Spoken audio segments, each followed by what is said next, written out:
Olha, tem muito ainda para conquistar. A gente passou por momentos muito difíceis aqui na cidade de Vitória e eu falo a gente no plural porque eu acho que quando eu sou agredida naquele espaço, qualquer mulher é agredida junto comigo. O vereador mandou nós duas calar a boca e ninguém fez nada em relação a isso. Então você imagina isso no mercado de trabalho.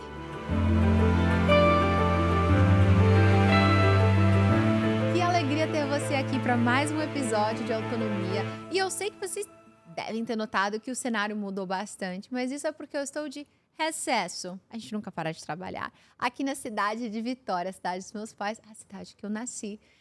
E eu resolvi montar esse estúdio aqui um pouquinho no improviso, porque eu tenho uma convidada muito especial que eu não queria perder a oportunidade de entrevistá-la para vocês. Mas antes de começar, eu sei que você já deve ter escutado isso várias vezes, mas eu repito porque é muito importante e faz a diferença. E só leva 3 segundinhos. Se você estiver no YouTube, aproveite para se inscrever no canal e deixar o seu like, se você curtiu o vídeo, claro. E se você estiver no Spotify, aproveitar para seguir a página e deixar suas estrelas. Faz toda a diferença aqui pra gente. A nossa convidada de hoje é a Carla Kozer. Ela simplesmente é a vereadora mais votada. Sim, você escutou certo. Mais votada. Ela conquistou a cidade. Ela fez história.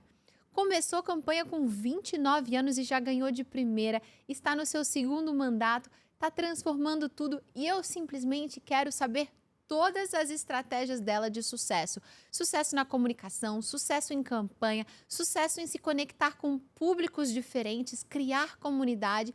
E não sei se vocês sabem, mas o pai dela foi prefeito. Ela vem de uma família política. Eu tô super curiosa para saber quais foram os conselhos que a família deu.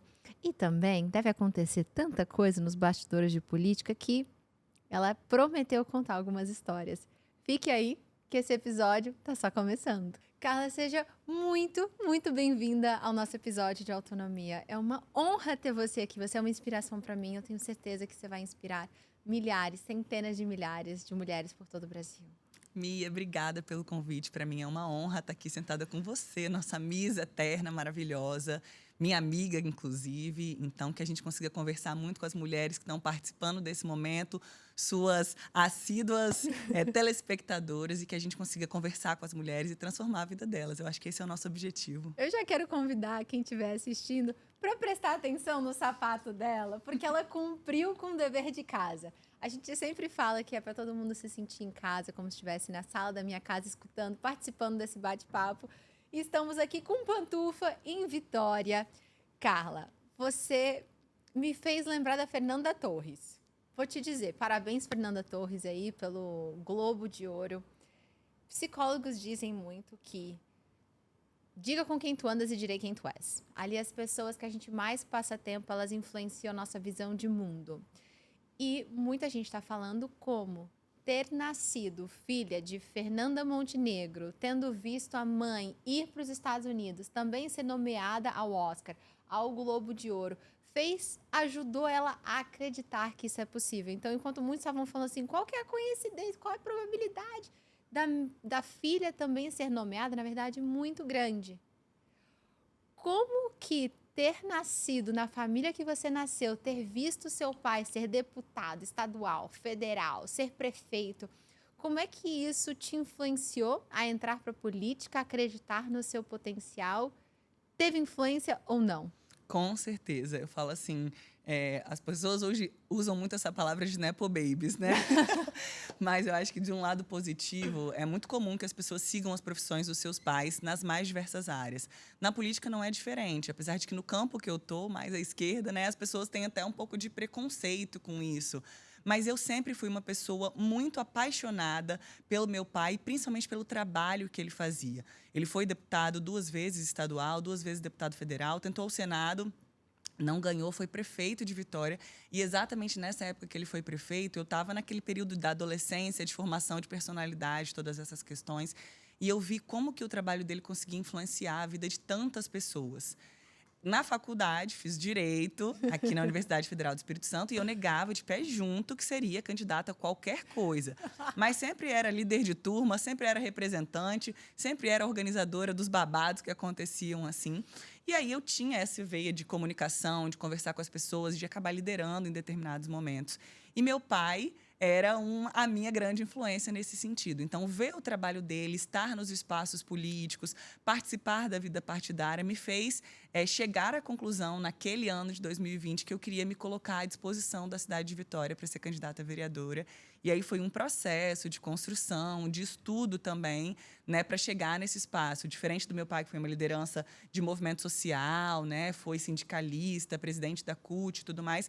Eu vinha mais do movimento estudantil, né, com uma passagem no movimento estudantil, mas principalmente como uma pessoa estudiosa de diversos temas, principalmente da vida das mulheres, e queria entrar nesse espaço com essa pauta principal, que era a vida das mulheres. É muito engraçado, porque a gente jura mesmo de pé junto que não vai fazer o que os nossos... A gente tenta ser tão diferente dos nossos pais, mas está ali no DNA, e eu acho que você tentou fugir, mas estava dentro de você e na escola já era claro. E aí eu quero perguntar, se já era tão claro, evidente, para todo mundo em volta de você, menos para você, como é que foi? Me coloca ali na sala, quando você sentou o seu pai no sofá, tipo aqui, e falou para ele, pai, quero ser vereadora. Gente, foi um caos. A minha família... Apoiou, não apoiou? Não apoiou. A minha família... O processo político, assim, a política é um espaço muito hostil para qualquer pessoa, mas para as mulheres, então, ele é ainda mais desafiador. Então, o sonho dos meus pais era que eu fizesse direito, que eu fiz, que eu passasse num concurso público e ficasse bem distante da vida política e não me metesse com isso. Em 2018, meu pai precisou que eu ajudasse ele na campanha. Ele estava passando por um processo de saúde difícil e eu tive que coordenar a campanha dele. E foi um momento muito delicado, né, de saúde por conta disso. E eu fui apresentada ao que tem de mais difícil na política, a coordenação de uma campanha, sem nenhuma experiência anterior. Mas por ter uma proximidade com ele muito grande, eu ocupei esse espaço. E aí, em 2018, foi um ano que me marcou por diversos motivos, né, políticos nacionais que aconteceram. Fazer um registro principal, né, o assassinato da Marielle Franco, que foi uma coisa que marcou, eu acho, que o Brasil inteiro. Sim. E uma percepção: as mulheres não ocupavam a política de forma alguma.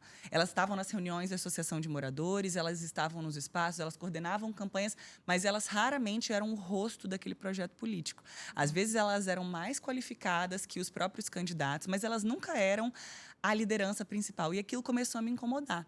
Naquele ano, meu pai disse que iria pendurar as chuteiras, o que não aconteceu. Mas ele disse que estava dando um afastamento assim, da política, né? Depois ele perdeu a eleição para deputado federal, nesse ano de 2018. E eu cheguei à conclusão que eu não queria deixar esse legado dele para trás e que não tinham mulheres que se pareciam comigo, que tinham a minha idade, que falavam sobre os temas que me interessavam, ocupando esse espaço. Comecei a participar de diversos projetos que fortaleciam a presença de mulheres na política e de projetos como o Renova BR, por exemplo, que falavam de pessoas comuns entrarem na política. Eu tinha esse fato de ser filha de um político já, mas eu nunca tinha me envolvido especificamente, nunca tinha ocupado um cargo, uma secretaria ou alguma coisa nesse sentido. E aí cheguei para os meus pais, mais ou menos no início de 2020, pré-pandemia, inclusive, e falei, vou ser candidata a vereadora na cidade de Vitória. E meu pai falou assim, não acho que tem sentido nenhum isso. Você não tem base política. Falou, você não representa uma categoria específica, você não é... Porque, geralmente, as pessoas são políticas ou porque elas são de um bairro ou porque elas são de uma categoria. Então, professor, ou você é uma liderança comunitária de um determinado lugar. E eu falei para ele, eu vou te provar que você está errado, porque eu represento uma questão que você não parou para pensar. Eu represento as mulheres. Não tem mulheres jovens que ocupam esse espaço. E aí ele ficou meio assim, me deu todo o apoio para que eu realizasse esse sonho, conversava comigo, mas ele não botava muita fé. Num determinado dia, ele foi num supermercado e uma mulher mais velha, assim, mais velha que eu, no caso, né? 45, 50 anos, chegou para ele e falou bem assim, muito feliz com a campanha da sua filha para candidata a vereadora, realmente chegou a vez das mulheres. E aí ele chegou em casa e falou assim, eu acho que essa sua pauta de mulheres aí vai dar certo mesmo. E aí foi nesse momento que ele falou, me conta como é que você está planejando sua campanha, porque eu acho que isso vai dar certo. E aí, nesse momento, essa senhora, que eu não sei quem é, mas eu tenho muito a agradecê-la por isso. Muito obrigada, muito senhora, obrigada, no supermercado. Senhora do supermercado. ela fez ele olhar com outros olhos, assim, um olhar mais sério. Então, as pessoas tinham uma desconfiança de que eu só estava lá porque eu era filha do João e que eu estava brincando. Eu sofri, assim, algum preconceito dentro, às vezes, dentro do próprio partido, né? Ah, Patricinha. Você foi chamada de menina mimada Menina mimada. publicamente. Então, assim, as pessoas não levavam muito a sério o meu trabalho em muitos momentos, mas eu falava, essa pauta das mulheres é a pauta da minha vida. Eu já tinha feito o TCC dentro do direito sobre o enfrentamento à violência contra a mulher, já era uma coisa que me despertava, né? Lia cada vez mais sobre feminismo, sobre os direitos das mulheres, sobre como o Brasil ainda tinha tanto a avançar. E aí fiquei encantada com esse tema, porque é uma coisa que a gente vive na vida. É ver as diferenças de tratamento entre, às vezes, até irmãos, dentro da oportunidade no mercado de trabalho. E aí eu fiquei muito feliz quando eu ganhei a eleição em 2020. Foi por 20 votos de diferença a minha primeira eleição. Então, assim, foi naquela... Foi na margem, foi nos últimos minutos ali. Isso. Então, deu muito orgulho de todo o trabalho que a gente tinha feito, da equipe que a gente construiu, das pessoas que caminharam com a gente. Foi sensacional. Não, sensacional. O que eu achei muito interessante no que você falou é seu pai conseguiu enxergar depois que uma mulher de fora mostrou para ele que a sua pauta era tão relevante. E aí eu quero ressaltar a importância de você... Eu falei durante a minha campanha para Miss Brasil a importância das mulheres sentarem nas mesas onde as decisões são feitas, porque a perspectiva que nós temos, só nós temos. Um homem nunca vai entender e enxergar tudo que uma mulher passa, porque as lentes dele são diferentes, as experiências. E o seu pai, mesmo com todos esses anos de política, não tinha enxergado o que as mulheres ainda sofriam e as necessidades dela. E essa fala dessa mulher aí, que a gente tem muita sorte de ter aparecido no dia lá no supermercado, ter parado seu pai, ressaltou isso e acho que reforça a importância de você estar lá. Você está no seu segundo mandato. Mulheres, quando começam a pegar o espaço dos homens, incomoda. A agressão, a agressividade política de gênero é algo real e você ainda sente isso? Ou você já consegue, ou você sente que você já conseguiu cavar o seu espaço e o seu respeito, ou ainda não? Tem muito ainda para conquistar. Como que tá esse cenário? Olha, tem muito ainda para conquistar. A gente passou por momentos muito difíceis aqui na cidade de Vitória, e eu falo a gente no plural porque eu acho que quando eu sou agredida naquele espaço, qualquer mulher é agredida junto comigo. Todas as mulheres são. A gente sabe que a política é uma representação da sociedade. Então, se eu que estou numa posição de poder enquanto vereadora sou chamada de menina mimada, sou desrespeitada, tenho a roupa... Aconteceu com a minha colega, a roupa dela foi questionada porque ela estava com uma blusa de meio ombro, como se isso descredibilizasse ela. Um vereador mandou nós duas calar a boca. E ninguém fez nada em relação a isso. Então, você imagina isso no mercado de trabalho. Como assim ninguém fez nada? Nenhum outro vereador interrompeu ele e falou que isso não era legal. Só eu. Primeiro aconteceu com a vereadora Camila, que hoje é deputada estadual, e depois aconteceu com nós duas em determinado momento. Então, assim... Nenhum homem levantou para defender vocês? Não. E é óbvio que nós não somos donzelas à espera de um defensor, mas isso é equivocado entre dois homens e, com certeza, é ainda mais agressivo de um homem para uma mulher. Em nenhum espaço de trabalho isso deveria ser normalizado. Isso aconteceu na Câmara de Vitória. Então, a violência política de gênero ela foi real aqui, né? Esse é o termo técnico que é utilizado, porque virou lei, inclusive. Tem processo no Brasil inteiro rolando. Aqui na cidade de Vitória, uma pessoa fez uma denúncia anônima, inclusive, denunciando 2 vereadores. O processo está em tramitação ainda, né?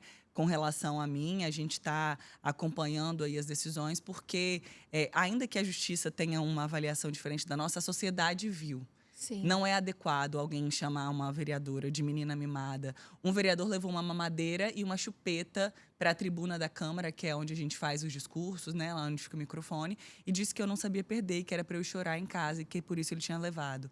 Então, você imagina o quanto agressivo é isso, né? E aí, quando você fala isso para uma mulher que está lá ocupando esse espaço, qual é o recado que você dá para todas as outras mulheres? Não venha. Aguenta o rojão, não venha. E se você vier, aguente o rojão, porque vai ser isso que vai acontecer com você. Então, essa foi a sensação que eu tive durante um período muito forte do mandato, de falta de respeito, de falta de compreensão do nosso trabalho. E eu tive que quebrar muita pedra e levantar minha voz sem endurecer, porque muitas vezes é o que acontece com as mulheres, né? Mudam até o jeito de se vestir, mudam o jeito de falar, acabam se masculinizando, vou usar esse termo assim, né? Mas fazendo essa coisa que a gente identifica como identidade masculina para poder se impor dentro desse espaço. E eu nunca deixei de ser do jeito que eu era e usar meu salto alto, meu batom, minhas coisas, mas assim, sempre conseguindo impor através do diálogo, da conversa, mostrando para as pessoas que isso não estava certo e usando muito as redes sociais como um instrumento de denúncia do que estava acontecendo. Como às vezes a mídia tradicional não dava espaço para a gente na proporção do que a gente precisava, as redes sociais foram as grandes aliadas para a gente mostrar para a cidade de Vitória o que estava acontecendo. Redes sociais, eu acho que isso é o que você faz muito bem. Aliás, eu nunca assisti tanto a TV Da Câmara. da Câmara Municipal na minha vida, tanto quanto eu assisto no seu. Realmente, você usa as redes sociais de uma forma muito boa e acho que esse é um privilégio da nossa geração de saber nos comunicar melhor. Mas isso que você está falando é tão importante, porque quando isso acontece em um âmbito público, na TV, que é disponível, e essa liderança sai impune, a gente diz para toda uma sociedade que os homens dentro de casa, nos outros escritórios, quando não estão sendo vistos, a gente diz para eles que eles podem fazer o mesmo e que não haverá punição. Falando neste assunto, o que você acha que precisa mudar, então, no Brasil, para que a gente possa reduzir a violência doméstica, a violência contra a mulher, o feminicídio? Porque nós, no Brasil, temos os números mais altos do planeta. O que precisa mudar para que isso mude também? Mia, eu acho que essa é uma resposta, assim, eu diria assim, é a resposta de milhões, né? A gente tem buscado esses caminhos. Não tem como a gente não pensar na educação como o pilar principal para isso. A gente precisa rediscutir, e eu falo assim, se a gente for começar lá de trás, os brinquedos das crianças. Porque aos meninos é garantido uma vida de oportunidades gigantescas. Então, você pode ser caminhoneiro, você pode dirigir trator, você pode ser astronauta, você pode ser engenheiro, você pode fazer tudo o que você quiser. E as meninas, muitas vezes, ganham boneca e cozinha.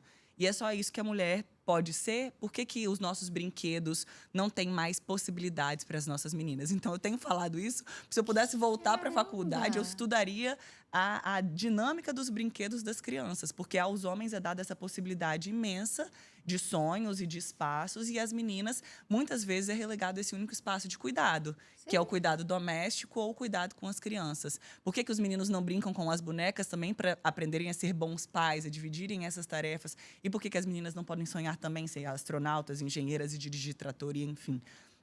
Mas, essencialmente... Aliás, esse ano, só para apontar aí dos tratores, a ganhadora do campeonato nacional de truck, pela primeira vez na história, foi uma mulher.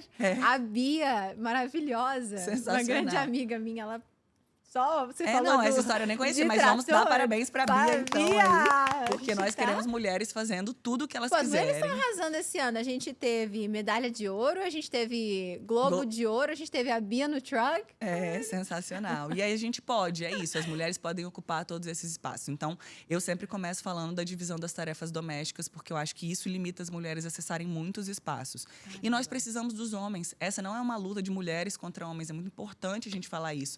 Né? A ONU tem uma campanha do He for She, que é sensacional, porque se os homens não forem aliados nessa luta, a gente não vai vencer a desigualdade de gênero. A gente tem, né, os objetivos do desenvolvimento sustentável, a gente precisa alcançar isso.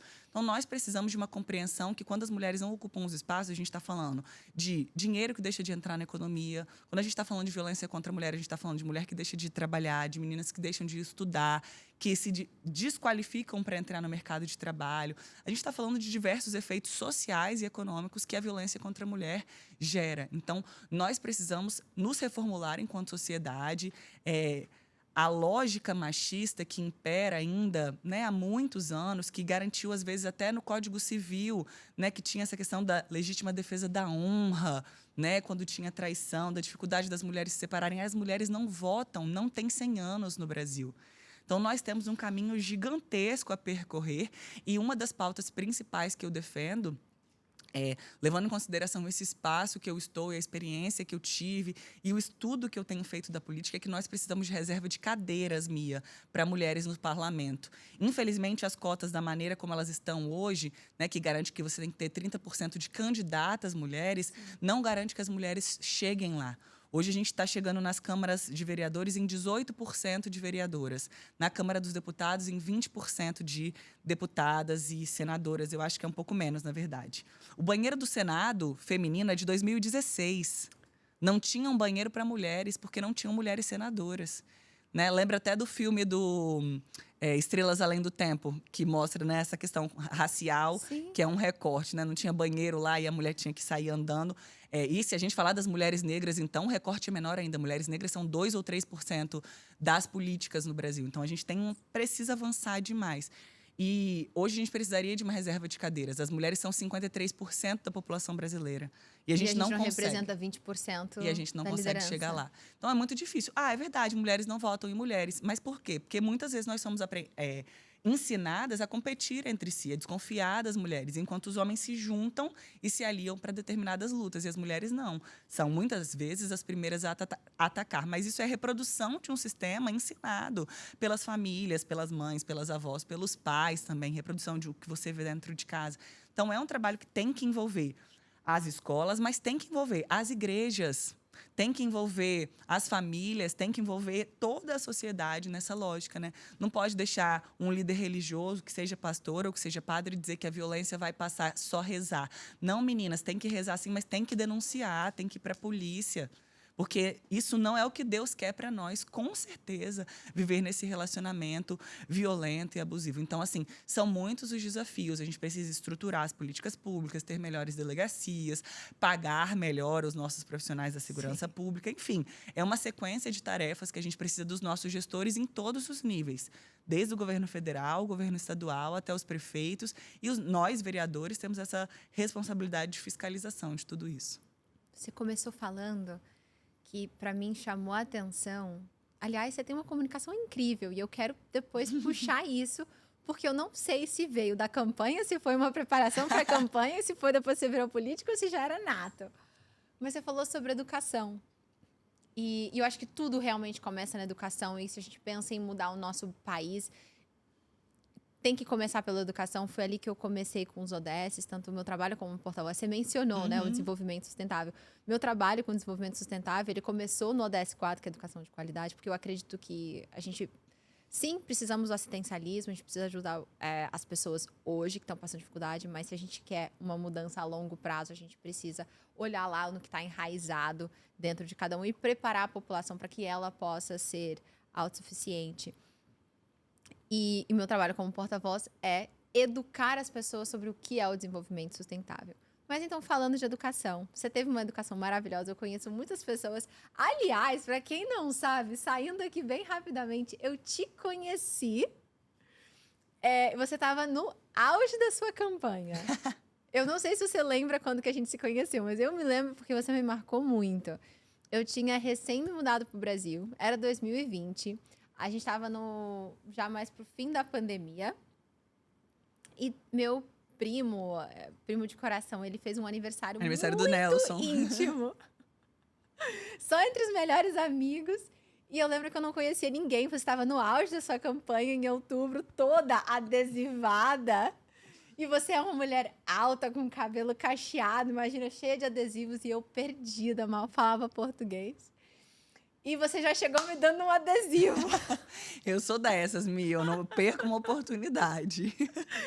E você me falou que aquela ali era a sua primeira campanha. Eu lembro que eu falei assim, pô, desejo boa sorte a ela. E lá você, com 29 anos, primeira campanha, já ganha. E na segunda campanha, já se torna a vereadora mais votada da cidade. Segunda mais votada da história. Me conta essa estratégia. Porque eu não sei nem como é que começa uma campanha política. Então, ensina um pouquinho pra gente aí os bastidores de uma campanha. Quais são as principais competências que você teve que desenvolver? Como que é um planejamento para uma campanha? Abre essa caixa de Pandora pra mim. Tá bem, vamos lá. Eu acho que o que aconteceu naquele ano, inclusive, Foi muito desafiador, mas também foi uma oportunidade, né? A gente estava com um planejamento de fazer uma campanha tradicional que o Brasil sempre faz. Então, você arranja um grupo de pessoas que confiam em você, que acreditam em você, e você bate na porta de cada uma das pessoas, você entrega seu papelzinho, você vai na feira, você faz aquelas reuniões grandiosas, né? E tenta juntar um monte de gente. Calma aí, não, me desculpa. Você teve mais de 1.000 votos na sua primeira campanha. 1961. 1961. O seu plano era bater na porta de 1961 pessoas? Mais que isso, você tem que bater na porta de 10 A mil assessora pessoas. dela tá aqui, não, muito mais. Mas a gente tem que bater na porta de 50 mil pessoas para conseguir. Porque o vereador, naquele ano, foram, se não me engano, 530 ou 550 candidatos a vereadores na cidade de Vitória, para 15 vagas. Então, assim, Pois tá mais difícil do que entrar na UFES para medicina. Pois é, você tem geralmente as pessoas conhecem, pelo menos tem um telefone, assim, de 3 candidatos a vereador. Alguém da sua família, alguém que mora na sua rua e alguém que trabalha com alguma coisa perto de você. Então, você conhece muita gente que é candidato a vereador. É a eleição mais difícil, juro pra você. Para quem estuda política, é a eleição mais difícil no Brasil. Porque é isso, eu ganhei por 20 votos de diferença. Então, o planejamento era fazer essa campanha tradicional. Corta para pandemia. As pessoas não querem pegar o papelzinho na mão. As pessoas não querem sair de casa. Ninguém vai abrir a porta da casa dela para você fazer uma reunião com 30 pessoas, 50 pessoas. Então, a gente teve que remodular tudo. Nesta época, em 2020, eu era metida blogueira de qualquer coisa. Então, eu falava de BBB, falava de novela, falava de política, falava de tudo. E tinha 4.500 seguidores nas redes sociais, o que eu achava uma grande coisa. Para quem precisava de 2.000 votos, vamos colocar assim, 4.000 seguidores, já era o dobro do que eu precisava. Então, vamos começar pelas redes sociais. E aí, eu sempre gostei de falar. Sim. Então, sou uma matraca eu tinha uma professora na escola que falava que eu tinha engolido uma vitrola. Eu não esqueci desse bullying da professora, não. Mas eu sempre falei muito, então eu gostava de falar. E eu tentei usar esse recurso, como a gente estava na época das pessoas fazendo muitas lives e tudo mais. Então, assim, a gente criava conteúdo a respeito dos temas que eu gostava de falar e que tinham a ver com a cidade. Então, a gente fez uma campanha baseada em 3 eixos. Uma cidade para mulheres, uma cidade mais humana e uma cidade sustentável. Isso foi bolado junto com esse grupo que me ajudou. E aí, assim, as pessoas têm que escolher do que elas querem falar. Você, quando vira vereador, você tem que saber um pouco de tudo da cidade. Mas você tem que ter foco no que você pensa, no que você quer discutir.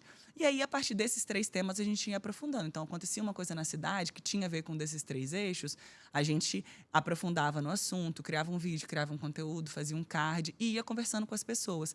E isso que você falou um pouco antes, eu achei muito legal, porque um dos meus objetivos com a política era dinamizar, humanizar e trazer a política para mais perto das pessoas.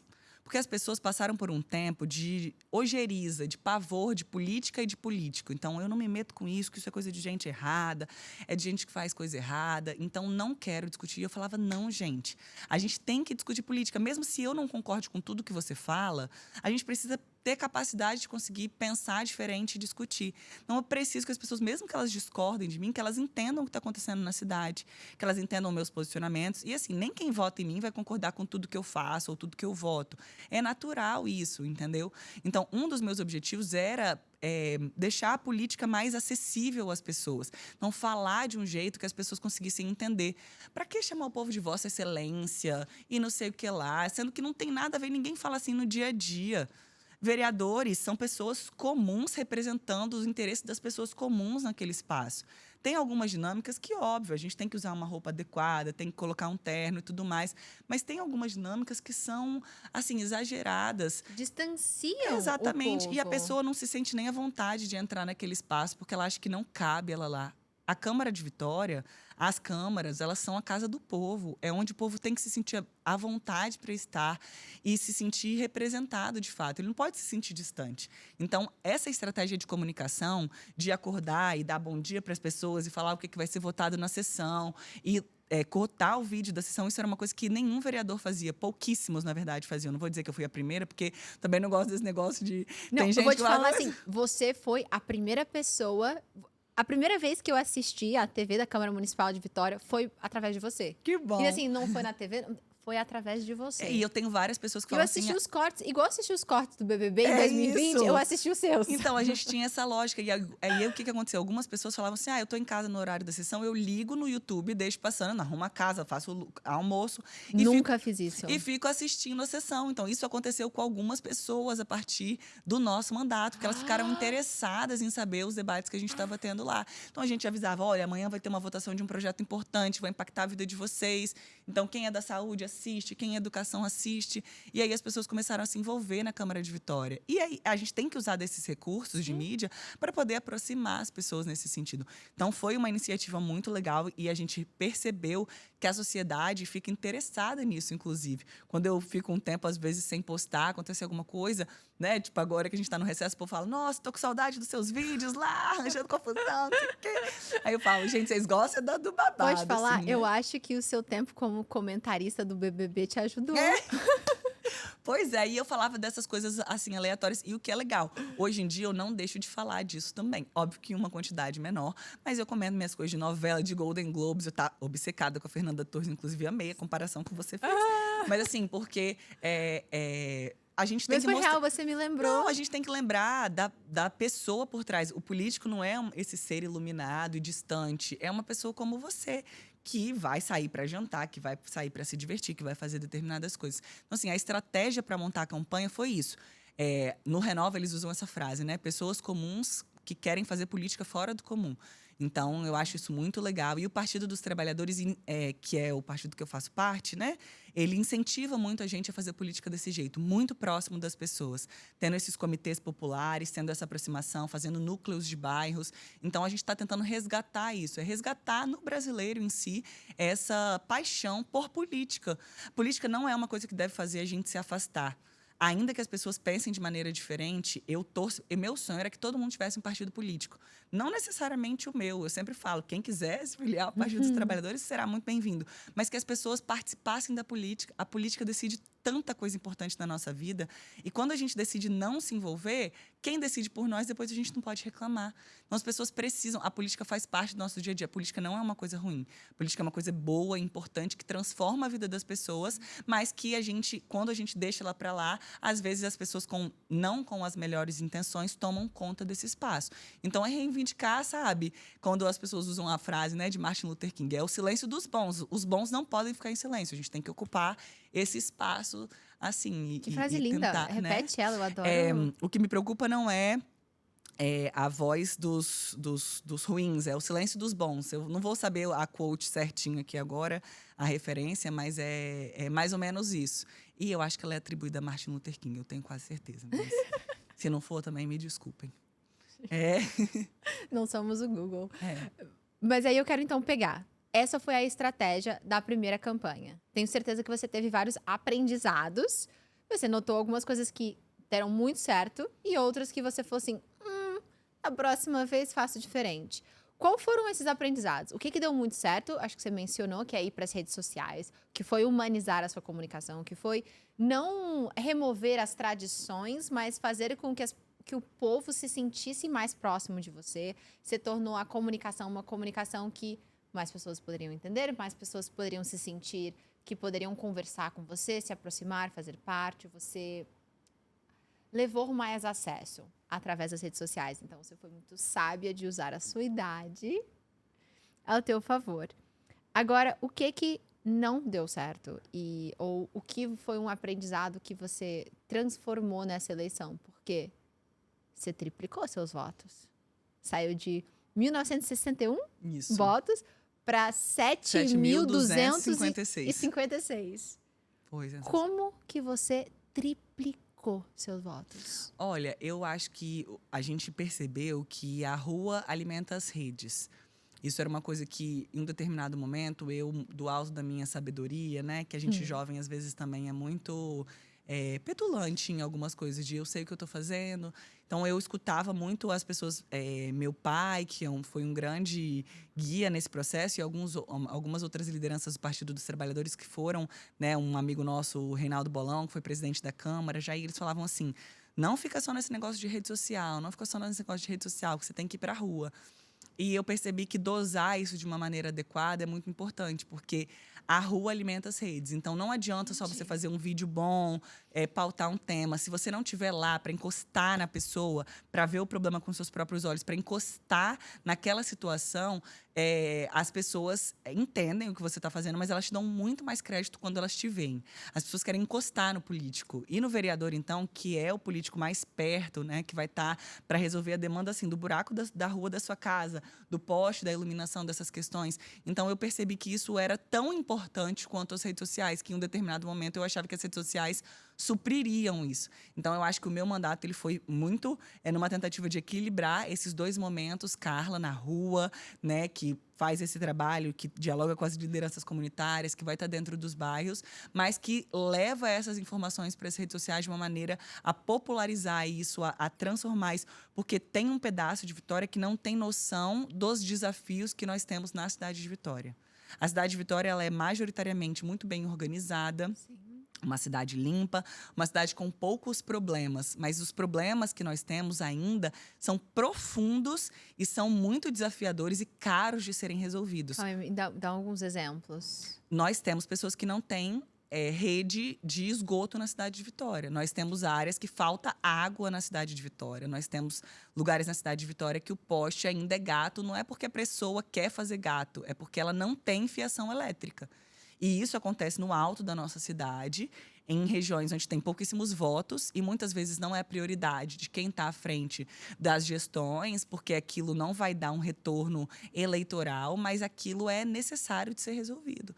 Então, a gente precisa, né? O meu lema no primeiro mandato na primeira campanha, era sem deixar ninguém para trás. A gente quer fazer política e a gente quer que todas as pessoas caminhem junto com a gente. Durante o mandato, o lema foi por todas as vozes, porque todas as pessoas têm vozes e elas precisam ser ouvidas. E na campanha foi vitória de todas as vozes, porque a gente sabe que tem um pedaço da cidade de Vitória que, ainda que tenha voz, não é ouvido. Então, a gente precisa que essas pessoas sejam ouvidas também. Então, é olhar pelas pessoas que foram excluídas do debate político, mas que elas estão aqui.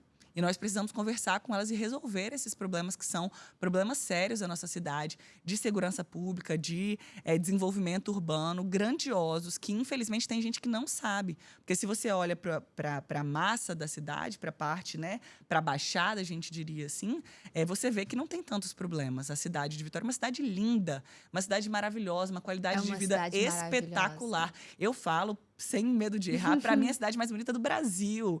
Com todo o respeito. Eu também acho que é a cidade mais linda do Brasil. Com todo respeito a todas as outras cidades que eu já tive a oportunidade de visitar. O Brasil é um país maravilhoso. De vida de Vitória, mas aqui a gente tem, tudo perto. É uma cidade que tem segurança, a gente tem. Só que não é uma cidade que é tão linda para todo mundo. Tem gente que não vive essa cidade linda. Então, não dá para uma cidade como a nossa ser tão dividida assim. Em pleno 2025, uma cidade rica, que tem recurso para isso. E, às vezes, os recursos estão sendo colocados para melhorar um lado da cidade que já tem tudo e ainda tem gente que não tem nada. Você, falando da beleza, as pessoas que moram aqui, eu acho que elas, às vezes, nem dão todo o crédito. Porque a gente se acostuma muito rápido com as coisas e se acostumamos ainda mais rápido com coisa boa. Mas você conheceu meu namorado, eu trouxe ele de São Paulo para conhecer Vitória pela primeira vez, agora no Réveillon, que a gente passou o Réveillon juntas. E ele trabalha muito com desenvolvimento de cidades, loteamento. E a gente andava de carro, ele não parava de elogiar a cidade. E olha que ele trabalha com desenvolvimento de áreas muito bacanas. Mas ele falou, gente, como é que pode uma cidade ser tão limpa, ser tão organizada? Olha as áreas públicas, ele não parava de elogiar e comentar, tendo conhecido já regiões maravilhosas.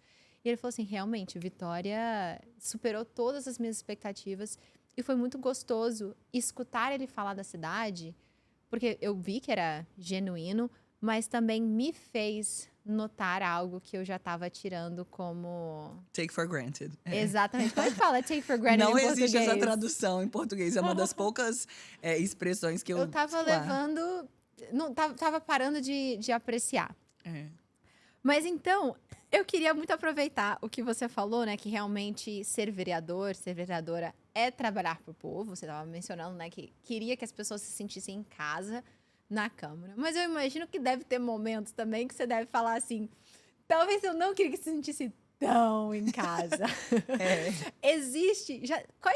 Você tem alguma história de algum pedido, assim, insano que alguém do povo fez pra você? Porque eu sei que tem muita gente que acha que agora você... Sim, quando você entra pra política, você está trabalhando pro povo. Mas deve ter gente que acha que você está trabalhando pra ele. Isso é um problema do Brasil, eu diria Me assim. conta se você tem alguma história engraçada. Ó, isso é um problema, eu falo assim, isso é um problema do Brasil, porque no passado as pessoas achavam que o vereador era exatamente essa pessoa que ia resolver os seus problemas pessoais e não os problemas da cidade. Então tem gente que pede tijolo, tem gente que pede telha, tem gente que pede saco de areia, essas coisas assim. Não, mas antigamente o vereador não sei quem fazia isso, me ajudou com esses recursos pessoais. E eu falo, gente, o nosso trabalho é para que a prefeitura tenha um projeto de reurbanização, por exemplo, assim, das casas. Não que eu vou ajudar você com saco de cimento e essas coisas. Então, os pedidos são mais variados, mas 2 casos me chamaram muita atenção. O primeiro foi nessa campanha, que eu fiz uma lista de transmissão, eu estava pedindo voto, e uma pessoa me respondeu assim, beleza, você quer meu voto? Eu estou fazendo um tratamento dentário, que ele custa 40 mil, eu quero saber quanto que você pode pagar do meu tratamento para você ter meu voto. Aí eu falei, oxe... Não, aí você tem que explicar para a pessoa. A minha luta é para que o Sistema Único de Saúde tenha tratamento para todas as pessoas, mas eu não posso te ajudar individualmente com um recurso, né, específico. Mas a pessoa fez assim, ela mandou detalhado, meu tratamento vai custar 40 mil e não sei o quê, nananana, quanto desse valor você pode me ajudar? Aí eu fiquei assim, 1 minuto em choque, olhando para aquela mensagem, pensando, como é que eu vou responder essa pessoa? Porque ela foi tão, assim, na certeza de que ela poderia fazer isso, que eu fiquei chocada. E esse foi o caso, assim, mais chocante. Mas o mais engraçado, porque foi bem na época que eu estava para me casar também. Uma moça, não sei como conseguiu meu celular, me mandou uma mensagem falando assim... Olá, vereadora, tudo bem? Meu nome é X. Eu tô vindo de um estado tal, não consigo lembrar de onde ela era. Eu e meu namorado, e a gente queria dar entrada na papelada pro meu casamento. Mas eu não tenho dinheiro para pagar o cartório. Eu queria saber se você pode pagar o cartório do meu casamento para mim. Aí eu falei, moça, tô mal pagando as contas do meu casamento, quanto mais o casamento dos outros. E essa me marcou muito, que eu falei, gente, a pessoa, até a taxa do cartório do casamento, ela pediu para que eu pagasse para ela. Então, essa história do casamento, eu falei, gente, é cada pedido do Belelé que a gente recebe na Câmara, assim, foi muito engraçado. Aí eu expliquei para ela que eu não tinha como fazer isso, porque, de fato, num passado, algumas pessoas tinham esse mau costume de fazer essas coisas para os cidadãos, e aí as pessoas acham que isso está entre as obrigações dos vereadores, né? De dar o recurso de pessoal para construir a casa. Então, assim, é um pouco triste até isso, né, da história do Brasil, porque as pessoas trocavam o voto por isso, né? Tijolo, saco de cimento, saco de areia, todas essas coisas. E isso se popularizou. Então, hoje, a gente também tem tentado resgatar essa dignidade do cargo público com dureza, porque as pessoas pedem para pagar a conta da energia, pedem para pagar o aluguel, pedem para pagar essas coisas. E você não quer ser uma pessoa ruim de dizer, não vou fazer isso. Às vezes a gente quase precisa reeducar a população a votar. É isso, porque as pessoas, elas têm... Eu entendo a necessidade delas e dá um aperto no coração gigantesco de você falar não numa situação dessa. Mas você não pode. Você não pode porque é ilegal, não pode porque é equivocado, mas não pode porque não é pela lógica da política que as pessoas vão achar que isso que é o trabalho de ser vereador. Então, a gente tem que lutar para que todas as pessoas tenham uma casa própria. Não para que eu pague o aluguel das pessoas individualmente, entendeu? Então, as pessoas precisam sair do aluguel abusivo. Já foi pedido um aluguel também? Já. Aluguel, energia, Cezam, tudo que você pode imaginar dessas contas diárias aparecem. E é isso, a gente tem que ser firme, porque às vezes as histórias são extremamente tristes e eu consigo reconhecer a dureza das pessoas. Estou falando isso tendo minha casa própria, tendo meu carro, não andando de transporte público. Então, é muito confortável falar isso desse lugar. Eu não falo isso debochando das pessoas que me pedem. Longe. De forma alguma, mas com a força de dizer assim, gente, não é por isso que a gente tem que estar na política.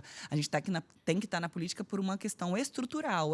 O aluguel não pode ser abusivo. A cidade de Vitória tem que construir mais casas populares, tem que reformar a casa das pessoas, tem que ter projeto para reformar a casa das pessoas. Não sou eu que tenho que te dar o tijolo, entendeu? Então, é meio nessa lógica que eu tento reeducar a nossa sociedade, aquela pequena parcela que me procura, de que não é essa a tarefa do vereador. Eu imagino o quão de... Se me pedem, se eu não pedir voto público e me pedem só por terem me apoiado durante a minha campanha de Miss Brasil, eu não posso imaginar o que devem te pedir. E foi um pouquinho de experiência própria que me veio essa curiosidade de te perguntar isso. Mas aí agora eu quero fazer uma pergunta para você. Se você sente que o trabalho de vereador é mais parecido com ser atacante num time de futebol ou ser goleiro? E deixa eu explicar o que eu quero dizer com isso. Eu fui muitos anos goleira na escola. E é a pior posição que você pode ter, porque seu trabalho nunca é valorizado. Ele nunca é reconhecido. Se você segura a bola, todo mundo pensa, mais do que necessário, era o que era para fazer, o goleiro tem que agarrar. Se você não pega a bola, parece que a culpa de ter perdido o jogo é toda sua. E o atacante, se ele fez ou não fez gol, tudo bem, é difícil fazer gol. Se ele fez o gol, o jogo foi ganho por causa dele. Então, ser atacante é muito bom. Ser goleiro é muito difícil. Na sua posição hoje como vereadora, você se sente na posição de goleiro ou de atacante? Assim, quando você consegue passar uma lei, quando você consegue fazer uma mudança, quando você consegue consertar o saneamento nas áreas que passam mais dificuldade aqui na cidade de Vitória, você sente esse reconhecimento ou você sente só naquele momento que a lei não passa ou quando você não consegue pagar o aluguel da pessoa ou o cartório? Nina, eu acho que eu nunca tinha feito essa reflexão, Mia. Eu achei bastante interessante. Nesse contexto que você desenhou, eu acho que o atacante é sempre o prefeito. É o prefeito? É o prefeito, porque quando faz, as pessoas elogiam muito e dá tudo certo e dão parabéns. E os vereadores acabam sendo, né? Os vereadores e agora as vereadoras, que temos 3 em Vitória nessa próxima legislatura, acabam sendo os goleiros, porque a gente é uma demanda infinita.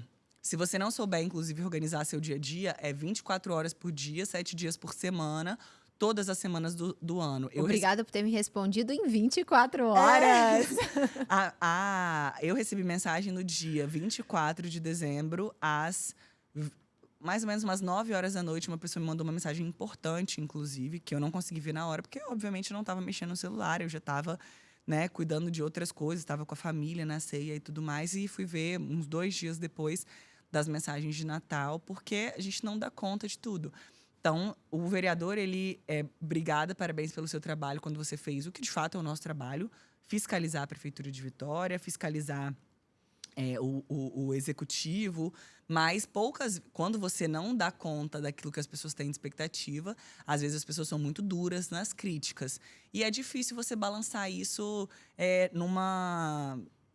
assim, de dizer que, às vezes, eu já tive momentos onde eu pensei, será que eu estou fazendo tudo certo? Será que é isso mesmo? Principalmente na posição que eu estou sendo uma vereadora de oposição, é muito difícil, porque as entregas, elas são menos factíveis, né? Eu não consigo mostrar para as pessoas, às vezes, o resultado do meu trabalho. Você não consegue... Não é tão palpável. Não é palpável. Então, é um discurso que você faz, é uma crítica que você faz, que aí você consegue enxergar que deu um efeito colateral. Mas até você fazer esse nexo, né, entre o que foi dito e o que foi feito e aquilo ter resultado, é muito desafiador. Então, hoje eu acho que eu estou numa posição de goleira, mas quem sabe um dia aí estou me prontificando para ser atacante. A gente já está tendo um pré-anúncio aqui de uma futura campanha Prefeitura de Vitória? Eu estou à disposição. Eu ia fazer essa pergunta depois, mas vamos, já que começou. Não, eu acho que é muito difícil você ocupar esse espaço de vereança e não sonhar em ocupar espaços maiores. Eu acho que tanto essa minha votação expressiva me dá uma resposta da cidade de Vitória de que o nosso trabalho está sendo muito bem avaliado. Então, sonhar em dar um passo de cada vez. Mas eu acho que a Prefeitura de Vitória é um espaço importante para ser ocupado. E nós nunca tivemos uma mulher prefeita de Vitória, quem sabe? Olha só, você tá querendo só dar uns checks aí, marcando a sua história aqui na nossa cidade, nosso estado. É isso. Nosso estado? Também nosso nunca teve país. É isso, nunca teve uma governadora, quem sabe aí, ó. Mas Deixou é isso, um no passo ar, de cada deixou vez. no ar. Um passo de cada vez, porque a gente quer, assim, eu amo a política. Eu nunca. Não vou dizer nunca, não, porque teve um momento da minha vida onde eu não queria fazer isso especificamente, mas eu nunca deixei de fazer política no meu dia a dia. Você falou do dia que a gente se conheceu, né? Eu, na escola, em todos os espaços, os nossos amigos em comuns, quando eu estava no 3º ano, na hora que eu ia falar na sala do 3º ano, eles colocavam a música do Power Rangers, aquela tan, tan, taran, tan, tan, porque eles me chamavam de Power Ranger vermelho, porque eu sempre fui uma pessoa que era meio líder do rolê. Então, eu tinha essa vontade e, às vezes, Enfim, uma coisa bastante natural nesse sentido. Então, eu acho que ocupar esses espaços, e eu falei isso no meu discurso de posse, é obviamente sobre um sonho particular, mas é muito menos sobre mim e mais sobre uma percepção de que nós precisamos de mulheres ocupando esses espaços. E a gente precisa que essa realidade seja transformada. Então, quando eu chego lá, eu vejo meninas olhando para mim e pensando, eu posso chegar lá também. Isso é muito lindo. E eu tenho Esse certeza... é o porquê do podcast. E eu tenho certeza que isso aconteceu com você nesse processo de Miss, porque eu acompanhei, estava muito na torcida, eu comentava em todas as postagens e tudo Obrigada, mais. você torceu mesmo, você foi muito apoiada. Eu acho que você me apoiou, o quanto que você me apoiou, porque você reconhece, por você ter passado por uma campanha diferente, campanhas totalmente diferentes, mas você também passou por uma campanha, então você sabe como é difícil se expor. Com certeza. Você está se colocando... E tem uma semelhança, tá? Ser Miss Brasil e ser vereadora. Você tá ali para servir. Muita gente acha que é sobre você, mas não. Na minha faixa não tá escrito Mia Hamed, tá escrito Miss Brasil. Eu tô aqui para deixar algum legado, alguma mudança positiva para o país. Mas a segunda questão que é muito difícil das nossas campanhas é muito difícil não levar para o pessoal. Porque ali... a gente não está vendendo, por exemplo, eu sempre dou esse exemplo é o mais fácil. O Miss Universo, ele é muito comparado com as Olimpíadas, né? Por ser o nível mais alto ali naquela competência. Quando você está nas Olimpíadas, um corredor, ele é julgado, por exemplo, no quão rápido ele corre. Você conseguiu correr em menos de 10 segundos ou mais de 10 segundos? Ok, não conseguiu em menos de 10? Você não corre tão bem. Você leva no pessoal? Não, seus valores ainda continuam em check, né? Sua aparência, seus valores, sua família, seus hábitos. O Miss, e eu acho que também quando você se torna um candidato, você tem que expor os seus valores, suas intimidades. Valores é uma intimidade, né? O que você quer ver de mudança no mundo, como você se sente. E a pessoa vota na mulher. É muito difícil não levar o pessoal. E para que as pessoas conheçam quem você é de verdade, porque eles votam em quem eles acreditam que conhecem, né? Não vão votar num desconhecido. Uhum. Você tem que se abrir, você tem que mostrar as vulnerabilidades. Para você conseguir mostrar as suas vulnerabilidades, você precisa se conhecer. E esse processo também de autoconhecimento, ele é necessário para você entender de verdade o que você quer mudar. Quando você me falou sobre os seus 3 pilares, é que eu não queria sair do foco ali, mas eu me emocionei um pouco, porque... você falou com muita convicção e com muita verdade. O seu tom de voz mudou, o seu olhar mudou. E ficou muito evidente. Eu senti que aquilo era verdade para você. Se eu concordo ou não, nem vem ao ponto. Eu falei assim, cara, isso é importante para ela. E dada a oportunidade, eu tenho certeza que ela vai fazer isso. Seu tom mudou, sua paixão. Um comentário sobre isso, porque o que eu acho que foi mais legal em acompanhar a sua trajetória como Miss... Obrigada pelo apoio. E que eu faço alguma conexão com o nosso trabalho, é de desmistificar o que as pessoas têm de expectativa que sejam esse cargo. Então, o Miss não é só sobre beleza, é muito sobre beleza. E tem várias críticas ao concurso em si. Padronização e as proibições que as mulheres tiveram durante muitos anos, e todas as obrigações, e a magreza extrema, e tá. Então, a gente sabe de todas essas problemáticas que têm mudado ao longo dos anos com o concurso. Mas é muito para além disso. Ou usar essa faixa e conseguir falar com mulheres sobre temas importantes. Eu lembro de uma viagem que você fez para a Amazônia, falando sobre esse assunto, que foi a Amazônia ou foi pro Pantanal? Foi pra Amazônia mesmo, não foi? Eu fui pros dois. Mas eu acho que a que mais me marcou, que eu acompanhei, eu acho que foi essa da Amazônia. E aí você falando sobre isso, e aí você viajando e tocando nesses assuntos e falando sobre as pessoas precisarem repensar o mundo e consumo e todas essas coisas. Então, é usar desse espaço que as pessoas acham que às vezes é só sobre beleza, cabelo, vestidos e pedrarias e lá, que são legais, mas que não é só sobre isso. E você pode usar desse espaço para fazer muito mais. E na política, da mesma forma. A política não precisa ser esse espaço quadrado, onde você fala só sobre esses problemas específicos e não vai para além. E não vai mais profundamente, principalmente para mulheres ocupando esses espaços, que, como você colocou no começo do podcast, existem visões e experiências de cidade que só as mulheres vão ter, só as mães vão ter.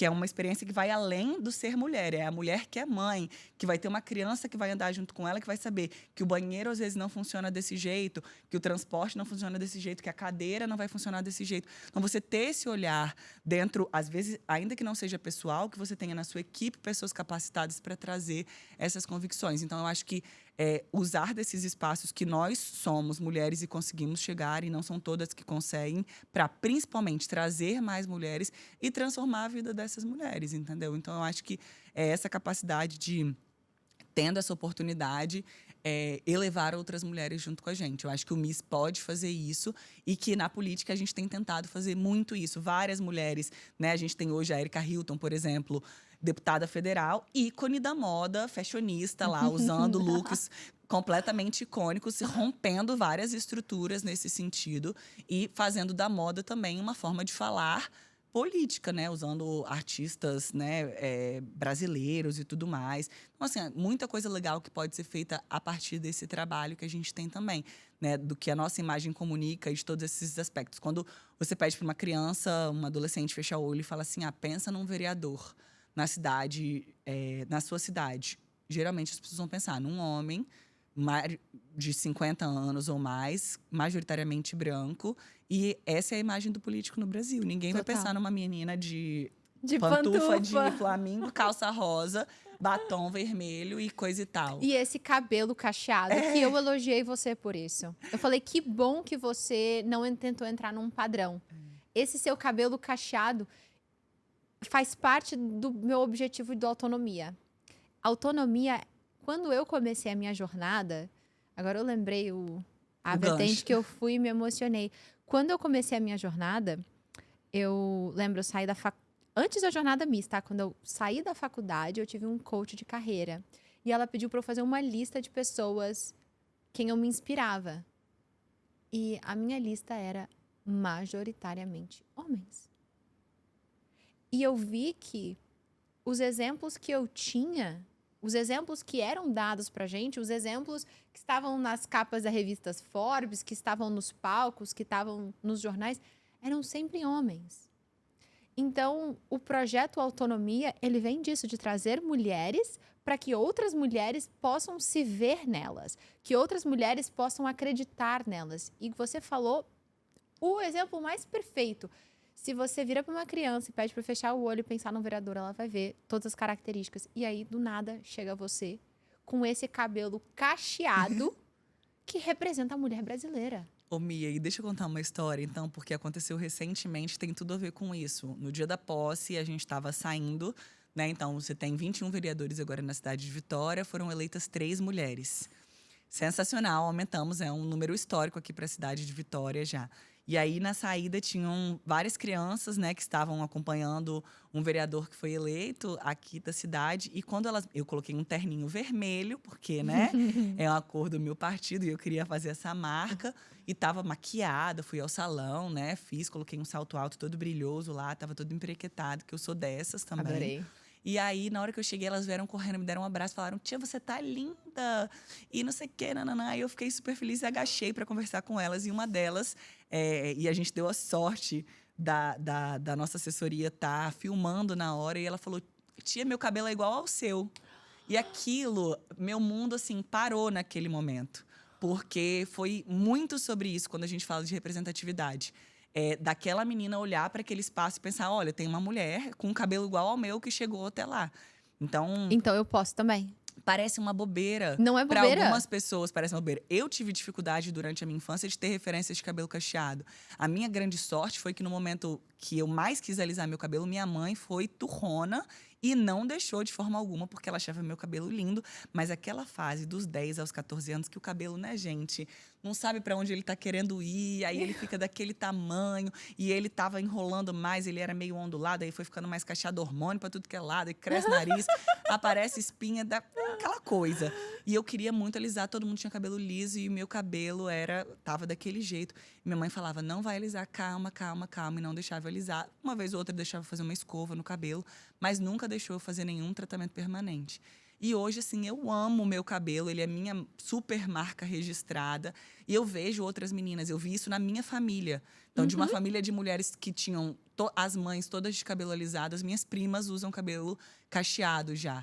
Então, a gente já tá aí. Algumas já têm filhos, né? Então, isso assim, nós já estamos passando para as próximas gerações. E essa é uma mudança de conseguir enxergar a beleza em si, de conseguir enxergar a beleza no que é brasileiro, no que é mestiço, no que é diferente. Não é aquele tradicional da beleza europeia, que também é linda, mas que a gente tem tantas belezas aqui no Brasil, de quem tem cabelo afro, de quem pode trançar. De E o quem... cabelo cacheado é o majoritário brasileiro. Exatamente. Então, assim, a gente tá representando essas mulheres nesse espaço. Você tá É representando. muito legal, entendeu? E ver essas meninas se enxergando em mim nesse processo. Assim, esse vídeo me marcou. Eu postei ele nas redes sociais, até convido o pessoal aí lá Não, no Instagram a gente vai levar pro Instagram esse isso, corte. porque ficou assim, foi muito lindo assim a frase dela.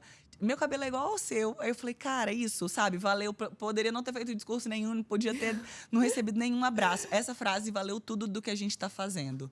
Então, sobre momentos que vale a pena. E essa próxima pergunta veio da Azul Joias, que é uma apoiadora oficial aqui do Autonomia Podcast. Aliás, eu acho que vocês já devem ter notado que eu venho usando os colares da Azul Joias desde o primeiro episódio. O brilho das pedras exclusivas da marca, Pedra Azulite, nos reflete o brilho, a força e a elegância da mulher brasileira. E também nos faz lembrar do que realmente faz brilhar na nossa vida. Então, Carla, a pergunta que a Azul Joias tem para você é: dentre todo esse trabalho que você tem, porque é muito, e você ressaltou aqui que você é muito mais a goleira do que a atacante, o que faz a política brilhar para você? Quais são os momentos que faz todo o esforço valer a pena? Por que a política ainda brilha para você? Por que o serviço público brilha para você? Por que servir brilha? Qual é esse brilho que te alimenta todos os dias e que te faz levantar da cama e que te faz fazer mais uma campanha, ir atrás de mais um mandato e sonhar em pegar cargos cada vez maiores? Olha, eu acredito que é a certeza de que as pessoas podem mais, a nossa cidade pode mais e, principalmente, as mulheres podem mais. Eu não tenho dúvida nenhuma que quando a gente conseguir avançar no que a gente sonha, que é a equidade de gênero, que é ter mais mulheres ocupando as cadeiras na política, ter mais mulheres diretoras, ter mulheres gerentes nos espaços, ter mulheres prefeitas, governadoras, senadoras, a gente vai conseguir transformar o Brasil e a gente vai conseguir transformar o mundo. Não é só porque as mulheres são metade da população e são as mães da outra metade, mas é porque a gente sabe que mulheres, quando ocupam esses espaços, elas transformam as vidas. Então, esse discurso, ele não é um discurso porque é bonito ou porque está na moda, mas é uma percepção real de quando as mulheres têm oportunidade, elas se dão demais. A nós, inclusive, a contar do dia de hoje, não é permitido ser medíocre. A mulher, ela tem que ser excelente no que ela se propõe a fazer. Porque se o homem pode errar uma, 2 ou 3 vezes, né, como diz a piada, os 40 primeiros anos da juventude de um homem são muito difíceis, muito desafiadores, a mulher é exigida ser excelente desde muito cedo. Então, eu sonho que as mulheres tenham as oportunidades que eu tive. Eu estudei numa escola particular, eu tenho plano de saúde, eu tive a oportunidade de morar fora do Brasil 1 ano. Eu tive diversos privilégios que a minha condição financeira e o esforço tremendo dos meus pais me permitiu. Eu nunca neguei isso para ninguém, né? Eu tenho plena consciência de onde isso me colocou no patamar de poder estar, das relações que eu tive. E eu tenho uma compreensão de que eu preciso trabalhar diuturnamente para que todas as pessoas tenham essa oportunidade. Para que o serviço público de saúde seja o melhor possível, que não impeça uma menina de ir para a escola estudar. Para que a educação seja a melhor possível, para que as pessoas que estão na escola pública tenham oportunidade de disputar uma vaga na Universidade Federal e romper a lógica das suas famílias, de mães que foram empregadas domésticas, que é um trabalho extremamente digno, de pais que trabalham no transporte público como motoristas, mas que querem ver os filhos alcançando outros espaços. Então, as oportunidades que eu tive, que me foram garantidas pela condição financeira que meus pais conseguiram, elas precisam ser oportunidades que todas as pessoas têm. esse amargor de ver que ainda há tanta desigualdade no Brasil que me dá força para acordar todos os dias. Eu acredito nesse projeto político que quer transformar o Brasil num país menos desigual. E eu acho que as mulheres são a centralidade dessa política. Porque se a gente fazer um recorte, errei no português aqui, se a gente fizer esse recorte de construir uma cidade para mulheres, que é o tema da minha campanha, das minhas ideias, se a gente pensar a cidade para as mulheres, a gente melhora a vida para todo mundo. As mulheres usam mais o sistema público de saúde, as mulheres usam o transporte público, as mulheres sabem quanto que está o preço das coisas no mercado. Então, se a gente melhora para a vida das mulheres, todo mundo ganha. Então, essa é a pauta da minha vida. E eu acho que é esse momento que brilha os olhos. Em um caso específico, por exemplo, que aconteceu, eu lembro de uma professora que, em um determinado dia, nós fizemos uma grande manifestação na defesa dos professores por uma questão que tinha acontecido aqui na cidade de Vitória, e ela me encontrou numa manifestação, me abraçou e chorou e falou: obrigada por ser a minha voz nesse espaço, porque a sensação que eu tinha é que ninguém estava me ouvindo. E você ouviu a gente e você falou por nós. Essa professora me marcou muito. E, recentemente, as trabalhadoras terceirizadas de uma empresa aqui da cidade de Vitória, que estão passando por um momento extremamente desafiador, elas, da mesma forma, me abraçaram e falaram: obrigada por ser nossa voz. Parece que ninguém está vendo a gente falar. São pessoas muito invisibilizadas, que estão na limpeza, são cuidadoras, e elas estão precisando de ajuda. E elas falaram: ninguém escuta a gente, nós estamos aqui, nós existimos, somos mães de famílias. Então, essas mulheres, quando elas me encontram e me dão esse abraço, é aquela força do... Não importa se leva uma madeira, não importa se me manda calar a boca, não me importa se vai gritar comigo, se vai me chamar de mimada. Eu vou aguentar tudo isso por essas mulheres, porque eu sei que elas precisam de mim. E eu não tô sozinha. Então, elas estão junto comigo. Quando o bicho pegar para mim, elas vão estar aqui para me ajudar também. Eu acho que esse é o momento que me faz brilhar os olhos. Não, ficou claro. Seu olho tá brilhando. Não precisava nem dizer. É isso. E esse ficou também muito claro, que esse é o legado que você quer deixar. Agora eu quero te perguntar, assim, rapidamente, o que você diria para Carla de 29 anos, quando a Carlinha começou a sonhar de estar aqui hoje? Mulher, se prepara. Eu não esperava que fosse ser tão difícil quanto foi. Não imaginava. Eu acho que eu fui blindada por um momento, por ser filha do meu pai. A violência, ela não chegou para mim na campanha. Ela tinha as suas pequenas nuances, né? Como eu falei, das pessoas que me chamavam de patricinha, achavam que eu estava brincando.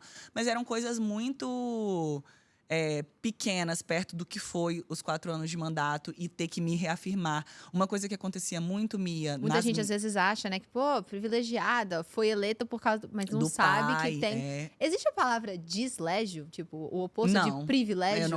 A gente não tem? Não. Em inglês verdade, tem uma palavra muito boa, mas tudo bem, vamos lá. Mas eu imagino que você deve ter sentido muito por ser filha do prefeito.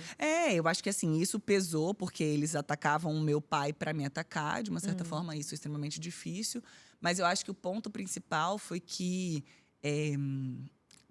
eu não imaginava que, pelo fato de ser uma mulher jovem, ocupando esse espaço na política, eu ia ser tão atacada. Uma coisa que acontecia muito comigo durante as sessões era ser interrompida. Eu não conseguia terminar o meu raciocínio no que eu estava falando ou desenvolvendo, porque os vereadores abriam o microfone e me interrompiam durante as minhas falas. E isso é uma estratégia, inclusive, de te confundir, porque você não consegue terminar o seu raciocínio. E a pessoa vai falando, e ela vai te criticando, e ela vai falando determinadas coisas. Então, eu tive que questionar isso publicamente, né? E a gente fez uma contagem nos 100 primeiros dias do mandato. Eu fui interrompida 188 vezes. 188? Acho que é 188 vezes. E eu falei: eu não consigo argumentar. Num comparativo com os outros vereadores, nem existia isso. Então, era sempre para... Eu tinha que me provar capaz de falar, de deixar eles serem interrompidos. Batalhão 6888. É esse agora que saiu com a Kate Hudson. Isso, você vai adorar. Eu chorei, eu tenho certeza que você vai chorar. E todos esses filmes marcam muito a gente, porque você vê que mulheres sofreram isso no passado, às vezes recente, que a gente ainda está passando por isso. E a nossa responsabilidade é construir uma sociedade onde as meninas mais jovens não passem por isso. E aí eu faço até esse recorte, porque acontece com mulheres de direita, com mulheres de esquerda, com mulheres de centro, acontece com mulheres, ponto. Mulheres, pronto. Se você não compor aquilo que muitas vezes o outro lado espera de você, se você decidir romper em algum momento. E aí, The Handmaid's Tale, né? Os contos de Aya mostra muito isso. As mulheres servem até um determinado momento. Quando ela decide romper, ela perde dando um spoiler aqui pra quem não assistiu, ela perde o dedo mindinho. Porque ela usou escrever. As mulheres não podem escrever, né? Nesse seriado. Então, chega um determinado momento e aí ela escreve e ela manda uma carta lá. E aí ela perde o dedo mindinho porque ela tem que ser punida. Mesmo ela sendo esposa do super general que ajudou a construir todo esse universo de Gilead. Nossa, spoiler e tudo mesmo, mais. eu não tinha visto ainda esse episódio. Sorry, contei. Mas é isso, tipo, nossos questionamentos são nesses sentidos. E uma coisa que mais me marcou neste livro, que é o seriado, é que todas essas violações de direitos das mulheres que a Margaret Atwood, ela registrou, ela faz esse universo distópico, mas todas as violações existem em alguma nação no mundo hoje. Só que ela juntou todas as proibições num universo distópico só. Então, tudo isso acontece em alguma nação, em alguma… Tô chocada, eu não sabia desse fato. Mas então ficou uma recomendação. Eu vou deixar uma recomendação então também para quem tá assistindo. Batalhão, eu acredito que é Batalhão 6888. Confirma aí, é isso mesmo, né? Tá confirmado. O filme saiu, eu assisti ele no Natal com a minha família. Fiquei emocionada. Em resumo, é sobre o primeiro batalhão de mulheres pretas no exército americano que foi servir fora dos Estados Unidos durante a Segunda Guerra Mundial.